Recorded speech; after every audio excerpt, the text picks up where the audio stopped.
There's power in the well-made portrait, power to convey a connection from subject to viewer on an emotional level. It's more than a likeness. It's the story of a person told in two dimensions that can instantaneously create a more visceral connection with the viewer than a well-written biography. Yes, there is power in the portrait, and as photographers, it's our job to find that story and tell it to the audience. We are visual. Our memories are tied to pictures in our minds, and photographers have the responsibility of creating those images, building and cementing those memories for generations to come. Will we allow our great-grandchildren to remember great-grandma in front of a blue model background with her Olin Mills smile? Or will we push ourselves to tell her story? Will we find out who she is and what she does? Will we convey great-grandma through a portrait that lasts for generations? Will her grandchildren realize that she was once a young, beautiful woman with her whole life ahead of her? Will they wonder who she was, or will they know instantly from a single extraordinary portrait? That's up to us, you know. We can go the easy route. We can set up the lights and leave them in that perfect spot. We can drag out the backgrounds and engage in superficial chit-chat.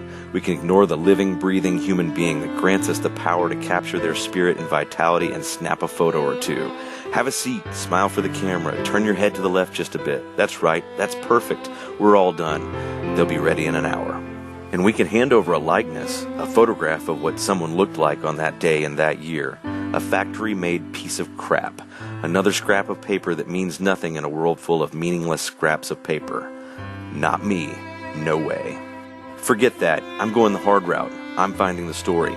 No idle chit-chat. No talk about the weather. I'm going to find out what makes you tick. No blue model background or a fake split-railed fence. No, I'm dragging my lights and my equipment that extra mile. I'm not afraid of a little backache tomorrow. No, I'm going to work at finding the story and telling it. I'm going to tell it in an environment that tells everyone who you are and what you're about. It's my job. It's my passion. And I'm going to make it happen whatever it takes. And when your great-grandchildren find that old image tucked in some book in the attic, when they pull it out, they'll know who you are. They'll see what you were. They will know you in a way that no blue-modeled, half-assed, cheesy smile 5-minute likeness could ever convey. Yes, there's a power in the portrait, a power that is stronger than words and stories could ever hope to be, and it's my privilege to be allowed to create it.